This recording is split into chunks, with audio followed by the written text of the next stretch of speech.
freely, be near other people. And so when we have this chronic state of loss, it can cause, as you see on the screen here, numbness, kind of denial, some outbursts, depression, disorganization, confusion, withdrawal. We're seeing all sorts of things: increased shock, preoccupation with thoughts, crying, loss of appetite, insomnia, irritability. And then we add on not just COVID-19, but now we've added on this incredible communal trauma that's happening to us in the city and globally. And so this just ramps it up and takes it to the next level. Most of the people that I'm talking to, whether they're peers, friends, clients, people are really struggling with some overwhelming emotions and going, I just don't know what to do. I don't know how to move on. People are having some really extreme emotions. So what I want to talk about, that these are all normal reactions to this abnormal experience. And so acknowledging that our lives have been turned upside down and that our community and many people's community, for those of you who may live in the area that the riots have taken place, it's incredible trauma. I have friends who live downtown and who said, you know, their sense of security, their sense of safety, that the world we live in is a safe place, has really been shattered. And that is the making of trauma in and of itself. And so we want to be able to acknowledge that this can impact us very significantly psychologically, and we don't want to minimize that. We want to acknowledge that and then use some skills to move on, because we can move on. So these events can be experienced as traumatic. Excuse me. Had to minimize.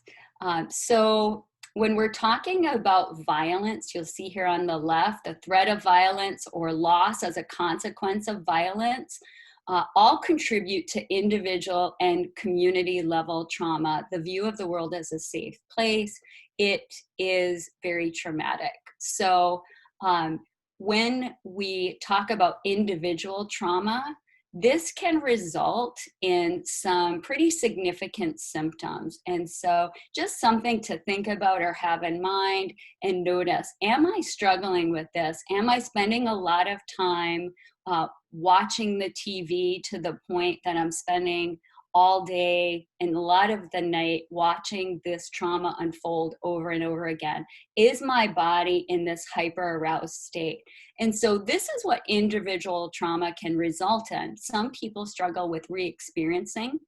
So a lot of intrusive memories, nightmares, flashbacks, distress with reminders, emotional numbing. This is kind of the body and the mind's way to manage this overload and this trauma, is that the body starts to dissociate, or we start to go somewhere else in our thoughts, so we're not as overwhelmed. So if you're noticing that you're doing that, you know, that's a cue for you that maybe you're in emotional overload, and we need to be thinking about different ways to manage that. Use of substances, emotional numbing, food, anything that numbs. I don't know if you've noticed, a lot of people are talking about, you know, how much weight they're gaining, or how much they're spending a lot of time, you know, watching TV and in other activities that help them to numb. Now, that in moderation can be really helpful. And again, it may be that you're trying to emotionally numb. And we want to be careful about that, because that can cause other problems. What we're noticing is an increase in addictive behaviors, which then lead to depression, anxiety, and it just keeps that cycle going. The third are avoidance of thoughts and feelings and of external reminders. So that's the big thing with trauma, and that's what keeps trauma around. So trauma is impacted on the brain like a photograph. So when we see a traumatic event, it registers like it's a picture in our brain. And then because we don't like how that picture makes us feel, we spend a lot of time trying to avoid those feelings and even avoid reminders of things that trigger that. So what happens with people who struggle with post-traumatic stress disorder is that they start avoiding things more and more, and then their lives get smaller and smaller. And so it's the avoidance that causes the problem. And so we have a lot of strategies to work on not avoiding and actually facing the emotion and even facing the thoughts and those images so that they can get processed through the brain and that you're not as activated emotionally. So again, all of these things are to help settle us, settle our biology, settle our thoughts, so that they don't kind of jump out and impact our daily functioning. It's more like we file them away in a filing cabinet. The fourth is increased arousal. So some people are struggling with a lot of irritability, aggression, an exaggerated startle response, difficulty sleeping and concentrating. And again, all of what's happening right now, and whether you're having individual trauma or you're experiencing it as a community, these are all things that we want to be mindful of. And if they become problematic, you really want to get some help in those areas. So I gave you, because I can't focus on everything today, I gave you some resources in here. And so feel free as I'm going to take a picture. I'm also going to have this put up on the Salem website so that people can refer to it. But for trauma resilience, there's a great link there. And then for community trauma, this is a fantastic study that they've done on community trauma. And it talks about ways to heal both the individual and the community where this communal trauma has occurred. And so we can talk more about that at the end, but these are some really helpful resources.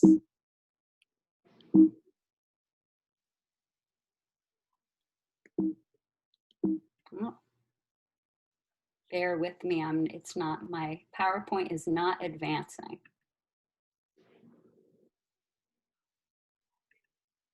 Okay, so how do we deal with this? The first step is practicing mindfulness. So when we're talking about mindful awareness, we're talking about taking a step back in the here and now. So mindfulness is paying attention on purpose in the here and now without judgment. And so what do I mean by that? And so we're going through our daily lives, and I don't know about you, but I just go one thing to the next, and I'm not always paying attention on purpose to what I'm doing.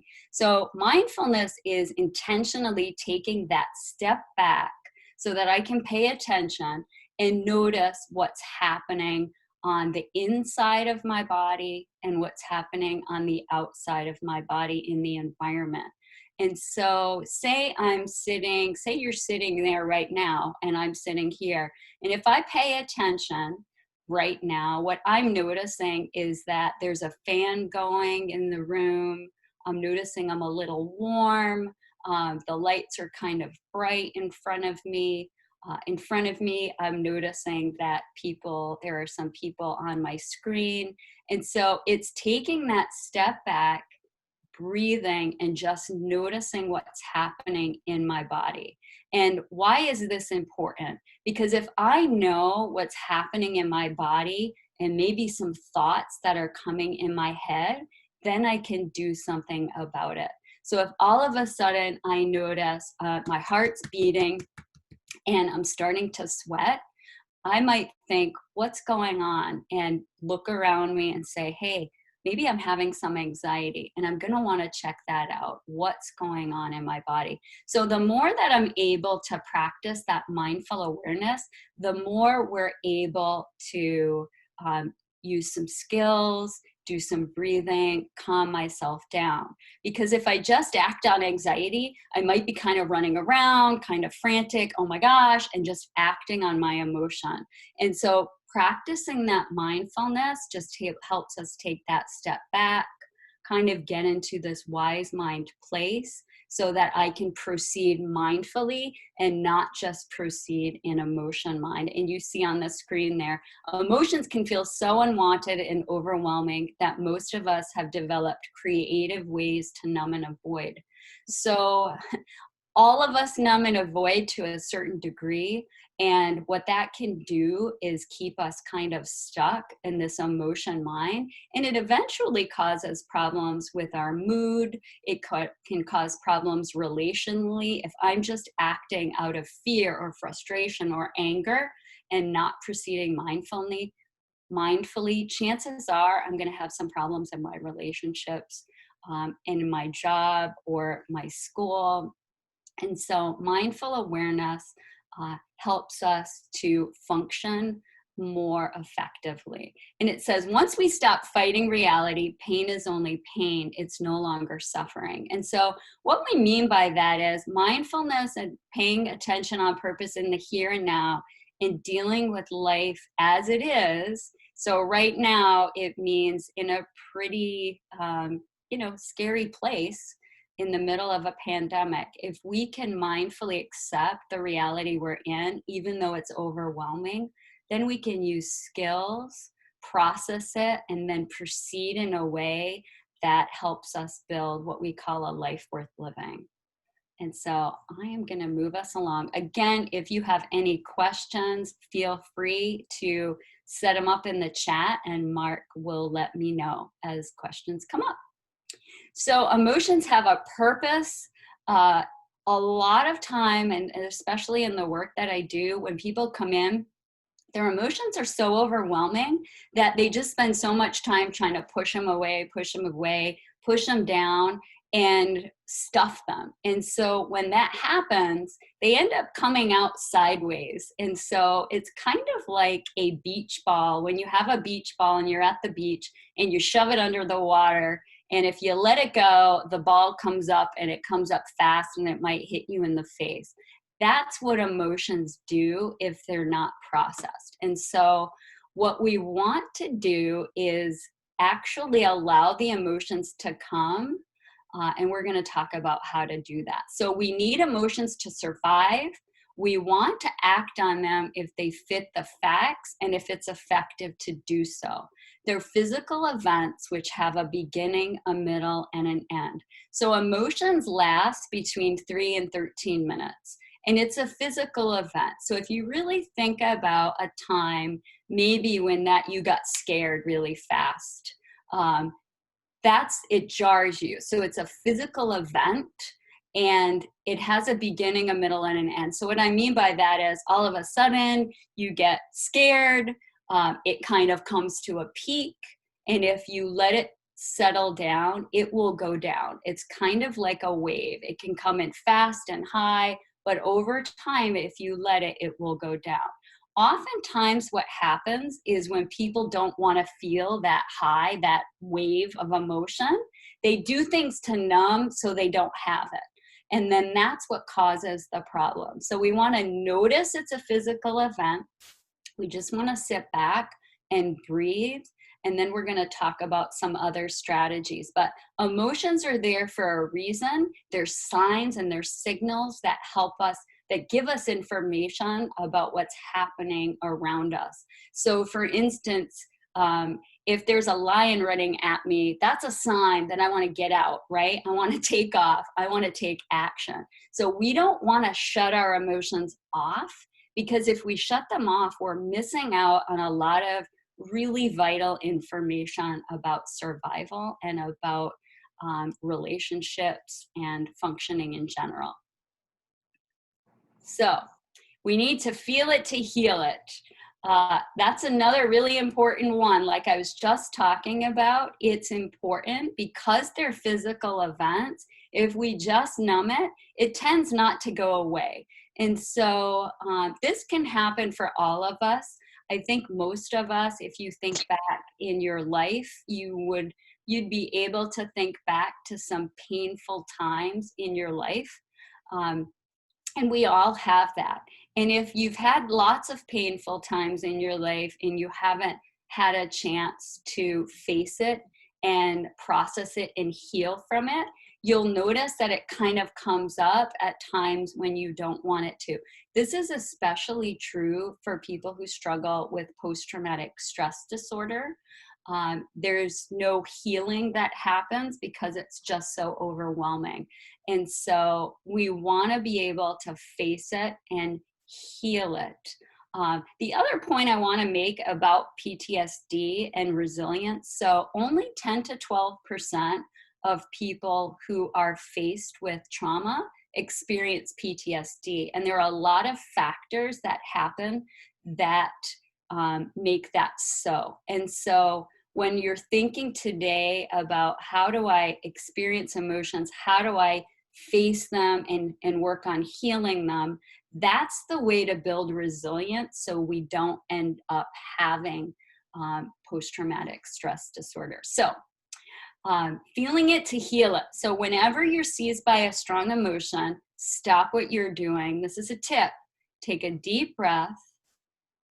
Bring your attention to your chest area. We find we have a lot of information that comes to your chest. When you're breathing, you might notice that you're breathing really heavily and quickly. You might notice that your heart's beating. And so your chest area gives you a lot of information, and it can help you to notice, how do I slow down? So if I'm bringing my attention and I'm even putting my hand on my chest, if I start breathing, I'm going to notice over time if I'm breathing really deeply. And so even in through your nose, out through your mouth, you'll notice your breath will slow down. And that actually shuts down that fight and flight response. And it can help you to move on. So observe what feeling you're having. You want to just kind of notice it and name it. Name the feeling 2 to 3 times gently and lovingly. Again, we want to just notice and name it and kind of welcome that emotion, even though it feels unwanted and it doesn't feel good and it feels like it will go away. We want to recognize that and move on. So I'm going to go over some examples and some emotions and what happens when these emotions are triggered. So when fear takes over, people might start avoiding, withdrawing, and isolating.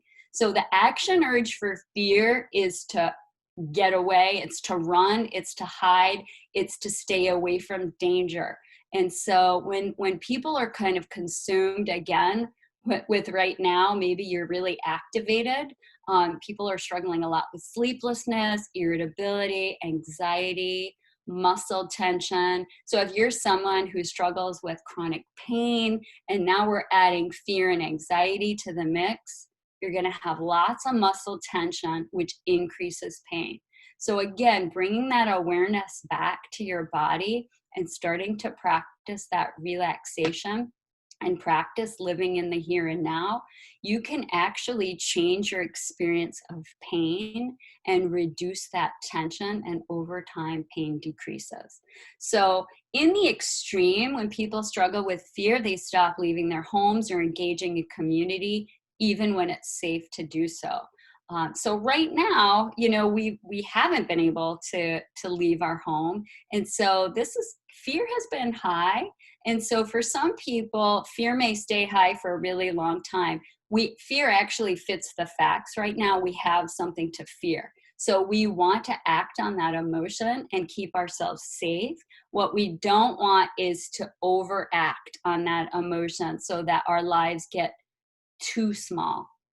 If we avoid too much, if we avoid connecting even in this format, people will struggle even more deeply. So when sadness takes over, people may isolate, cry for hours, stay in bed, stay up all night, start caring for themselves or others. This again can be normal. And so I think what happens a lot of the time, if you're someone who biologically struggles with depression, and now we've added on again COVID-19, and then we've added the communal trauma, sadness can be pretty high right now for people. And so we're going to talk about how to activate and how not to stay stuck in sadness. Sadness makes sense. We want to grieve the losses that we do have, and we'll talk about that in a little bit. So when anger takes over, people may attack and say or do things that push other people away. People might get physically aggressive, scream and yell to get their point across, right? I mean, we've all seen plenty of examples on the news right now about what happens when anger takes over.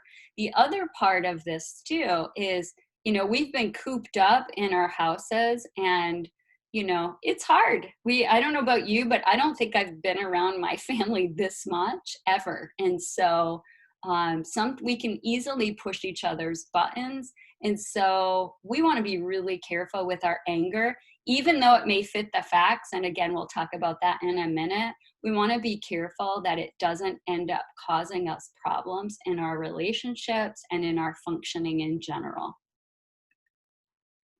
When disgust is another primary emotion, takes over, people may start feeling disgust for more and more things. What disgust tells us is that, again, we're in danger of contamination.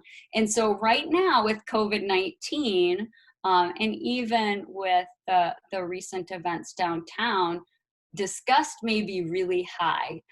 So what I'm hearing a lot of is people are developing excessive cleaning and disinfecting behaviors. Again, we want to use what's wise right now with this pandemic. We want to be able to clean what we need and all of that. And then we want to be careful that it's not moving into becoming problematic. And that can be a really fine line. So for some people, it just starts taking over their lives. And that's kind of your cue if it's starting to get compulsive. And so what I mean by that, if that's a behavior that you feel like you need to keep doing or you won't be able to feel okay, that's when you want to reach out for help, because it can get extreme and start causing problems with functioning. So the action urge for disgust is to avoid, just like fear. And so this can get bigger and bigger so that people start to avoid everything. This is when you start to see things like agoraphobia developing, obsessive compulsive disorders, things like that. It's very real.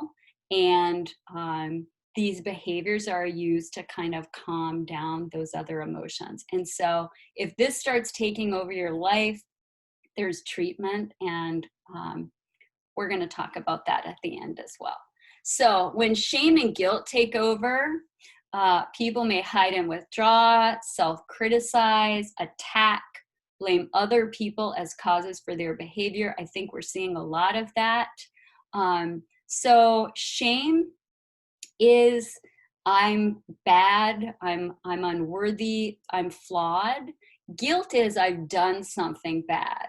And so when we're stuck in shame and we're hiding and withdrawing and we're judging ourselves, it can really be toxic. So what we've learned is that shame behaviors and staying stuck and camping out in shame can cause people to have pretty significant depression, anxiety, substance use disorders, eating disorders, and self-harm and suicidal behaviors. And so there are ways for us to kind of notice shame. We all have it. And if you want to learn more about shame, I'm going to give you a resource at the end. But Brene Brown is a shame researcher at the University of Texas in Austin. You might have seen her. She's got a new podcast out. She's been on Oprah. She's got some great TED Talks.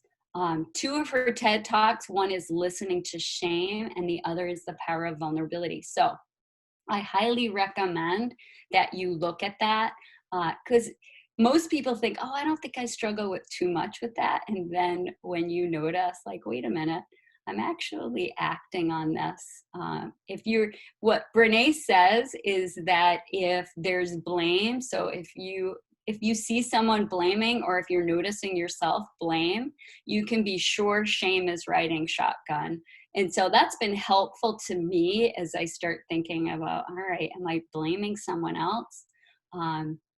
Maybe it's because I'm feeling embarrassed. And so really important for us to kind of notice when we feel shame and move through it. We all have it. And so here are some skills we're going to move. Now we've talked about what emotions, and of course there are many other emotions that I could be talking about. These are some of the primary emotions, and so I like to just kind of give people an overview of those primary emotions, what their purpose is, what they do for us, and now move into how do I manage it when it becomes extreme. So we're kind of back to when our emotions start to take over our bodies and we get what's called dysregulated. And so what I mean by dysregulated, it means kind of out of balance. It's that point when you can't think clearly, your thoughts are racing, you're frustrated. We call that being beyond your skills breakdown point. So it's that point when you stop being skillful. For me, I notice that I start to say to myself, I'm done. I just can't. I can't deal with this, right? That's my kind of cue that I'm moving past my skills breakdown point, and it's time to regulate my body. Again, I'm activated. My brain's not thinking. I'm in fight and flight response, or maybe freeze, and it's time for me to manage. And so these skills are from Marsha Linehan's DBT skills training manual, and they're called the TIP scale. Marsha likes a lot of acronyms. So we've got an acronym for everything. The T stands for temperature. And so you see that picture of the ice pack on the side of the screen. And so what the ice does is if you put it on your face, or even better on your forehead, and you lean over and you hold your breath for 30 seconds, what that does is it stimulates your shutdown system, your emotion shutdown system. It actually stimulates the dive reflex. So you'll notice that your emotions can come down really quickly.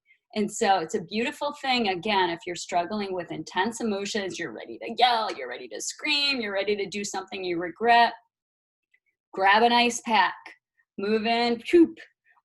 This is for all ages. I've certainly used this with young children, with teenagers. Grab an ice pack. It's a great model for like, hey, I'm trying to regulate my body, because if I start coming to talk to you and I'm dysregulated, the conversation is not going to go well. And there's going to be a problem. And the same thing goes for being at work or being at school, wherever you are. If you're really in high emotion mind and you start talking, which is many people's tendency, like you're in an interaction maybe with your husband or your wife, and it starts getting heated, what people tend to do is keep talking. And that's the last thing we need to be doing when we're dysregulated emotionally. What we need to do is to step away, go grab an ice pack, calm down, and then move into some breathing. And I'm going to talk about that in a minute. So for temperature, the biggest gun, so to speak, is a bowl of water that you can put your face into. And bowl of cold water, 6 ice cubes.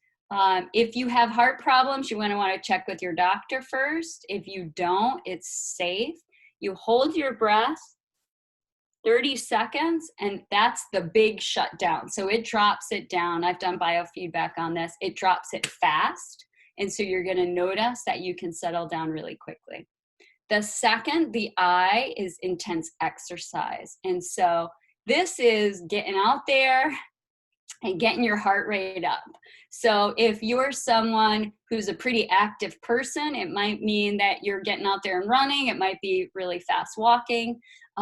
If you're not as highly active, then even doing some things in walking up some stairs, or for some people, it may be, lifting some cans while you're sitting.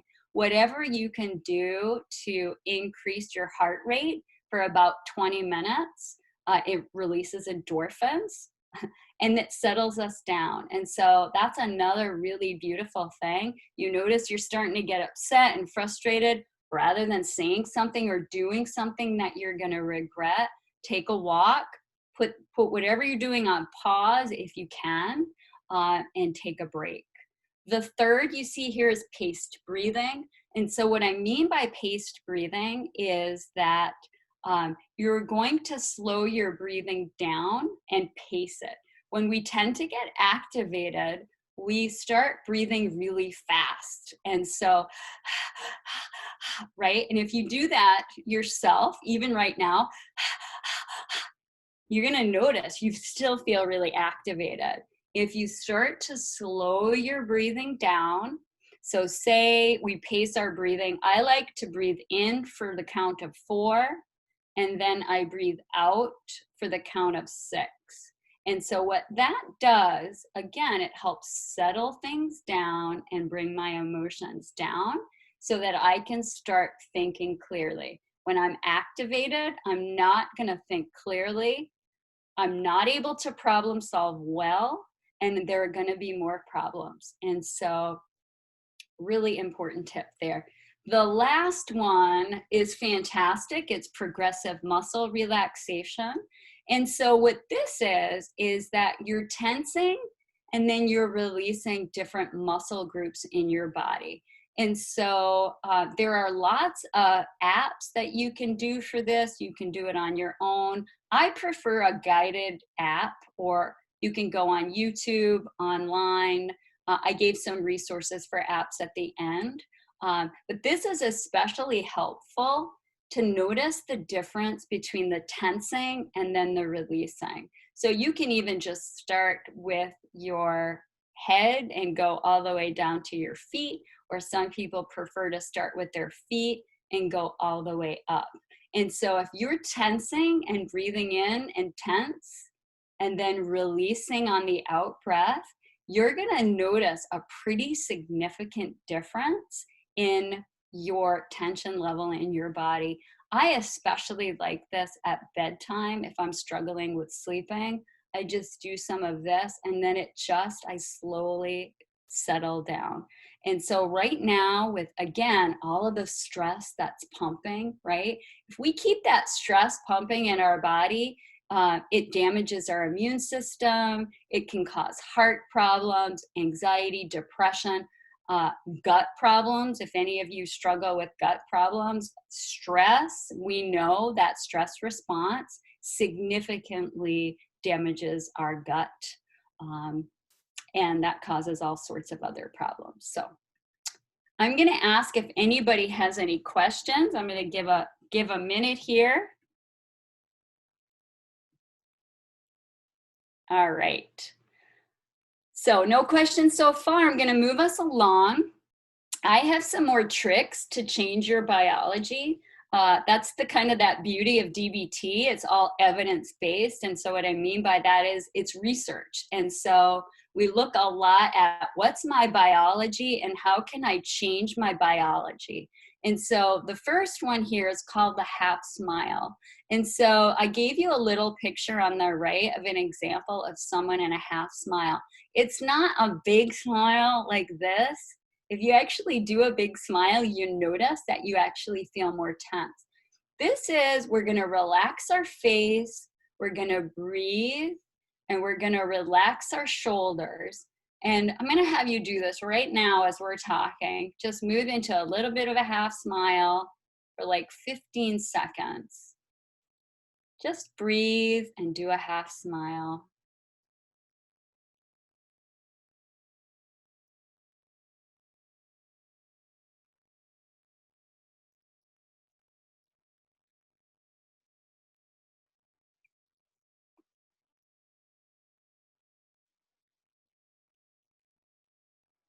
So thanks for participating.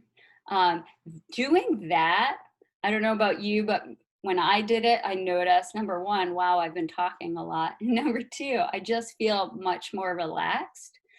We have lots of muscles in our face. And so, what we've learned is that by relaxing our face and just turning things up, it tells the brain that everything's okay. So again, biology, it's pumping those chemicals in the brain that are positive as opposed to the ones that are stress and that pumping more of those depression chemicals and anxiety. So that can just settle us right down. Another one, and we usually pair the half smile and the willing hands together. And this is one where you open your hands in your lap or by your side. Again, you don't have to be standing there with your hands up in the air. Nobody needs to know. So say you're starting to notice, hey, I'm getting a little tense.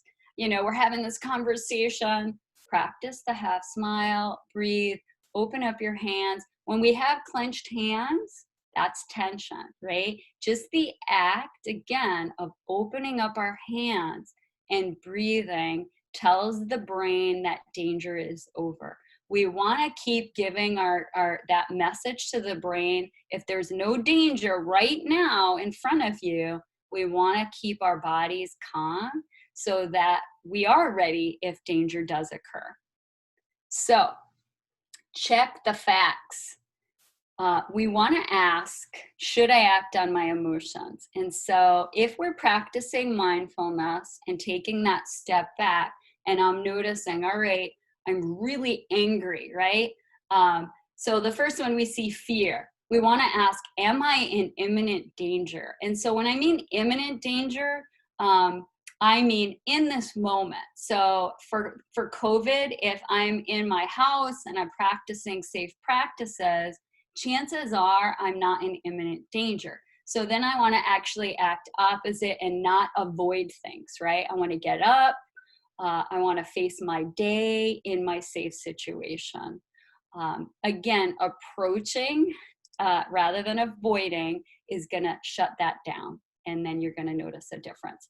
Anger helps us to figure out if you're safe or if an important goal is being blocked. If you're safe, if yes, we want to gently avoid people in order to calm down. So this is what I was talking about a little bit ago. If I'm really angry at my husband for something he did or at my kids, rather than just go at him and come at him with kind of verbal attack, I'm going to go calm myself down. I'm going to go and gently avoid. And so what I mean by gently avoid, it's not leaving the room, stomping my feet and slamming the door. What it is, okay, I'm going to go take a break. I'll come back and we'll talk about this in a little while. Is that okay? So it's really a calm, removing myself. You can do this in most environments to calm yourself down. Even if you can't leave the room, even if you just say, hey, I just need a break.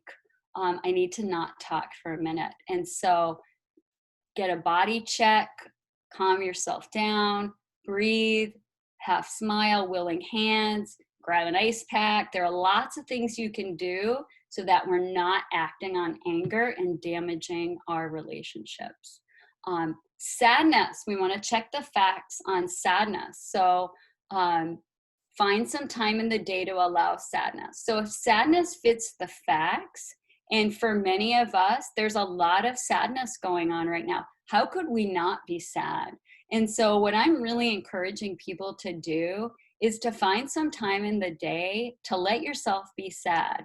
And so there are times we've had lots of meetings at work and we support each other and we sit and cry some of the time because it's sad. How could we not be sad? There are so many, we call them, even with COVID, micro losses. We may not be having big losses. Some of us are having big losses. Some people have family members who are sick and dying. And so we want to have time to allow that sadness. And again, we need to feel it to heal it. However, on the other side of that, we don't want it to take over our day. So if we get really stuck in sadness for too long, we might stop functioning. So we want to give time for sadness, and then we want to get active and find a purpose.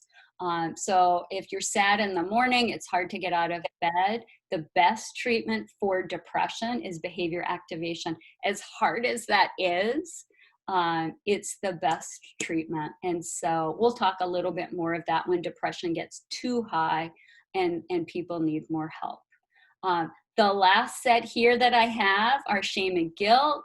Have I done something wrong? Do I need to apologize? If yes, then apologize and forgive yourself. That's the thing that people forget. We may ask for forgiveness, apologize, and then we need to forgive ourselves so that we can move on from shame. If we don't forgive ourselves, oftentimes we get stuck in shame and we keep judging ourselves and beating ourselves up, and then we end up more depressed and more anxious. So again, we want to apologize if we've done something wrong. Now, if we haven't done something wrong, we don't want to apologize. So some people have the tendency to over apologize, and that can damage self-respect. So if you haven't done anything wrong, hold your head up high, shoulders back, and no apologies. And that helps us notice, all right, I had some shame.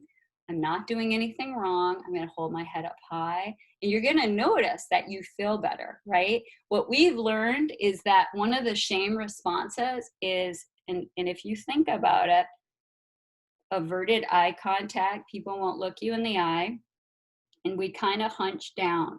And so this is shame. If we haven't done anything wrong, we want to act opposite to shame so that we start sending the brain the message that things are okay.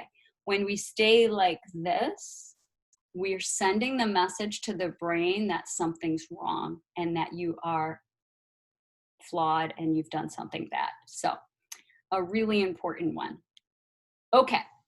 So I got this from The Mindful Path to Self-Compassion, Freeing Yourself from Destructive Thoughts and Emotions by Christopher Germer. Really fantastic. So many of us struggle with shame, and when bad things happen, people tend to, he talks about, have 3 unfortunate reactions: fight, flight, and freeze, right? That's what we've been talking a lot of. We get activated. And so fight leads to self-criticism.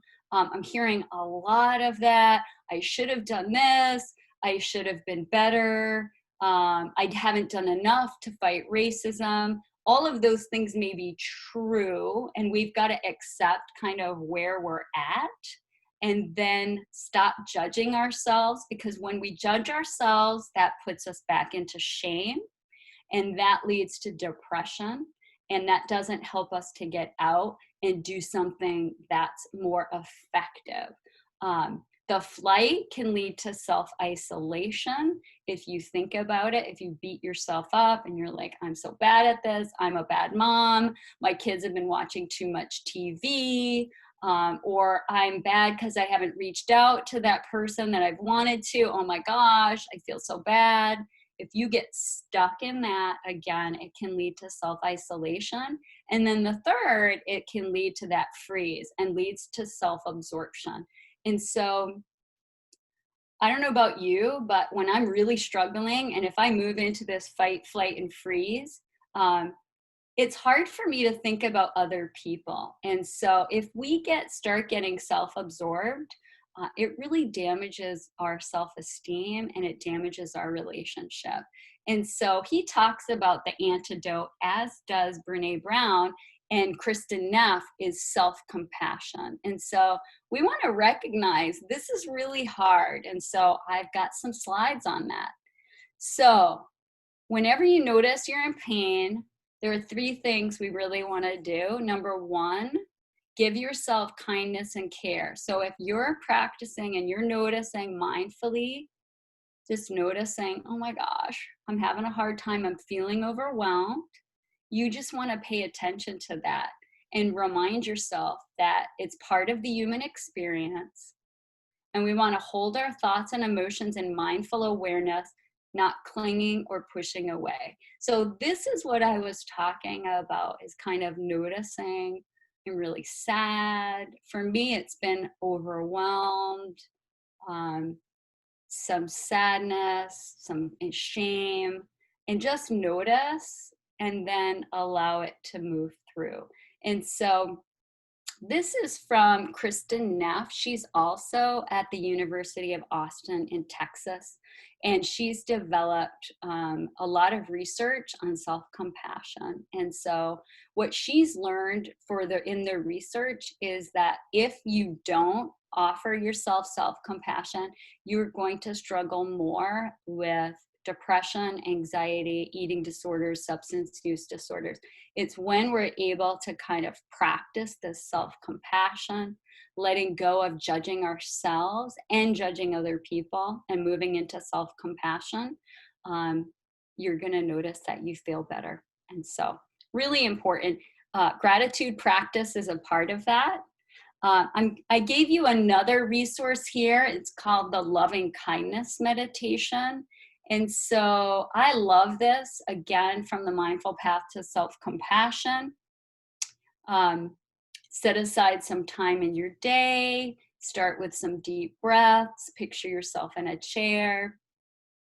And then you want to picture yourself and repeat to yourself, may I be safe, may I be healthy, may I live in peace, may I live at ease. You can change this into a prayer if you'd like. People do it any which way.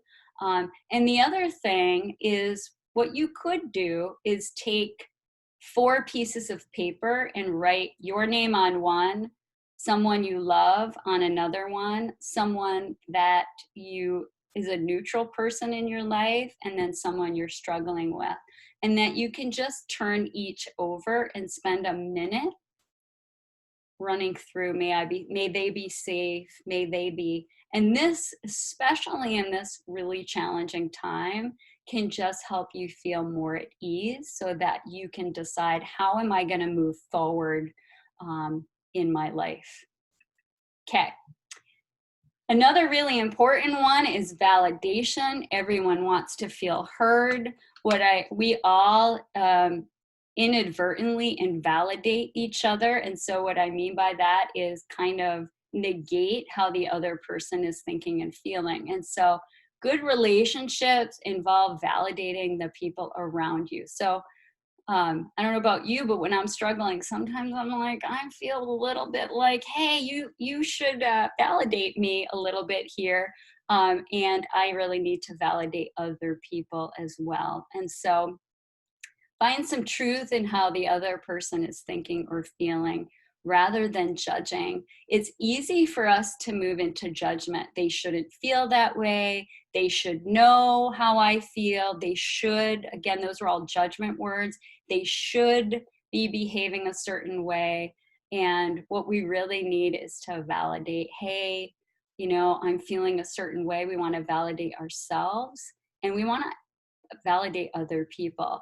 What we know is that validation actually calms down the central nervous system. So if you've ever been having an argument with someone and you're kind of stuck, and then you move into and you kind of change it to validation and you go, wow, I see that you're really upset by this, and that makes sense to me. Tell me more about how you're feeling.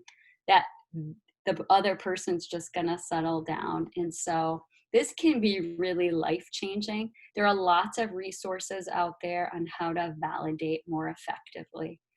And I know we've certainly talked about some of this before for those who have been to my prior presentations.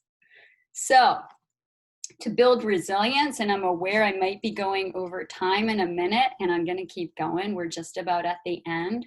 And so to build resistance, what we want to do is to, again, maintain a daily routine. What I noticed is that when people structure, typically I leave at this time, or typically we're here at this time, that people's daily routines have been disrupted. And so keeping a daily routine is going to help you feel like yourself.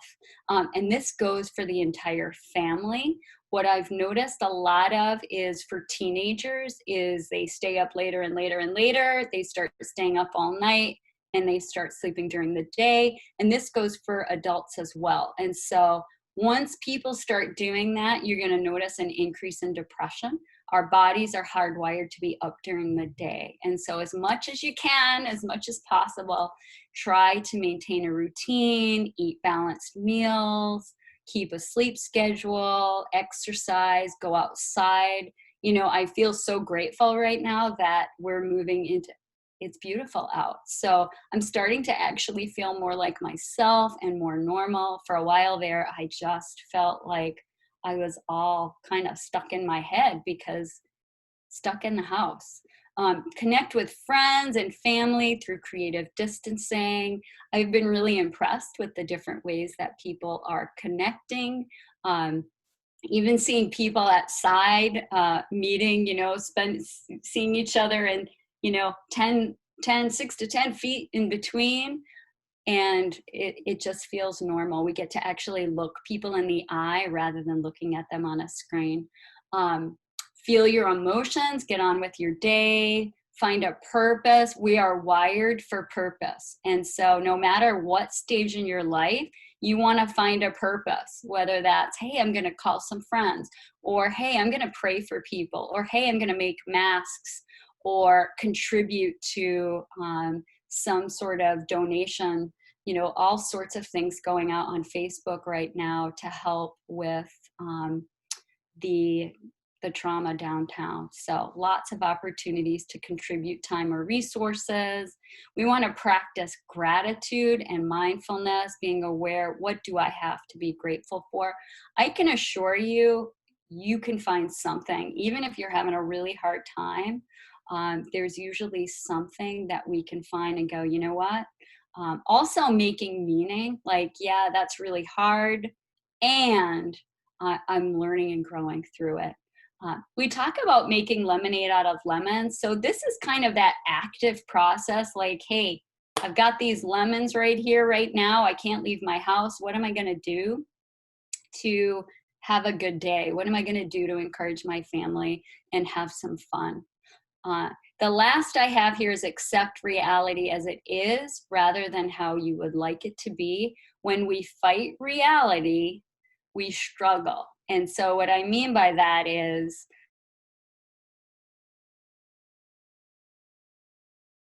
all you do is you complain about it and you go, I hate it. I can't believe it's this way. It's okay to hate it. And if you accept that, all right, it is what it is, and I'm going to make the best out of it. It doesn't mean that you like it to accept it. It means that it's just a reality that you're letting go of trying to control it.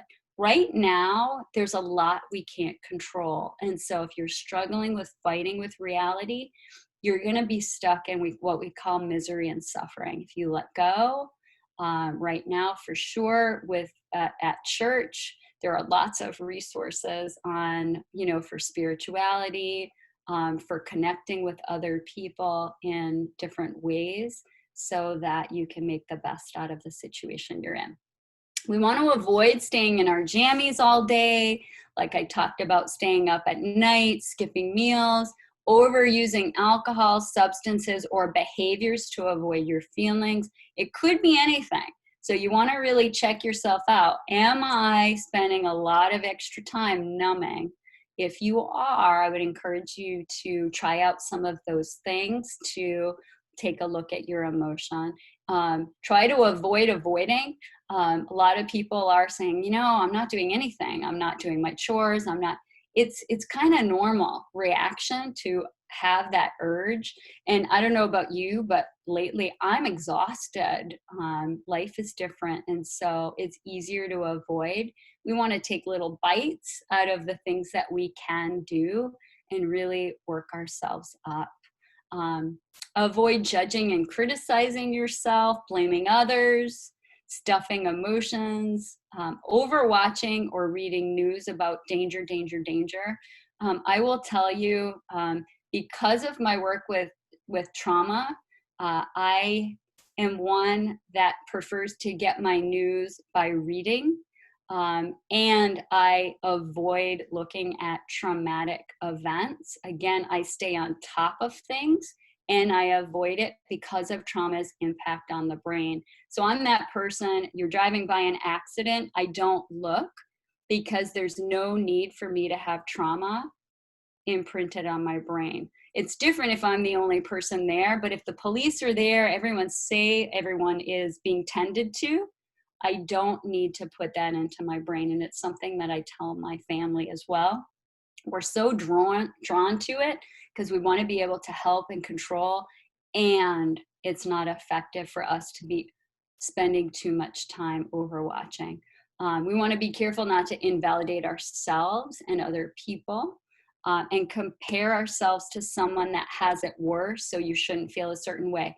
You want to acknowledge that your feelings are okay, they're reasonable, they're all worthy, even though others have it worse than you.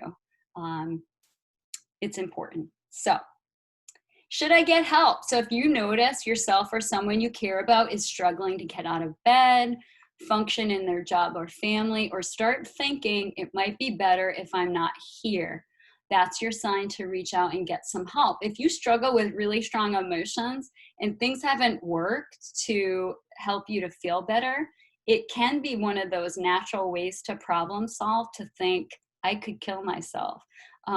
And it's just not good problem solving. There are ways that people can help you to problem solve so that you can have a life worth living.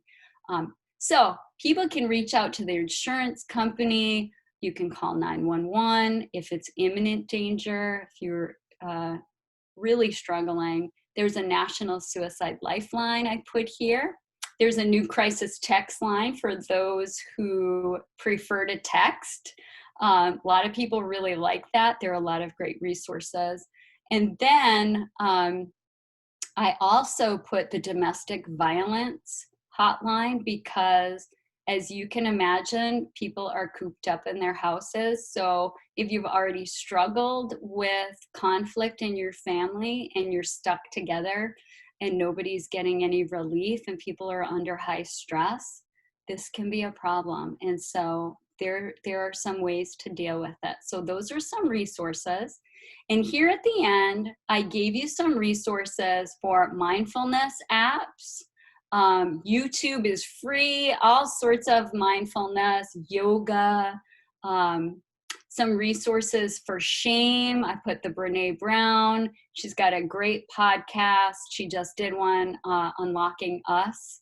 How to Be an Anti-Racist was her latest one. It's fantastic if you get a chance to look at that. And then the last column, I gave you some Love, Mercy, Do Justice resources. And so the first few, one is from Salem, one is from Evangelical Covenant Church. And then down the bottom, I gave you some psychological research on racism that I have found to be really helpful. So may you be safe, may you be healthy, may you live at peace, and may you live at ease. And so blessings to you as you continue in this time of challenge.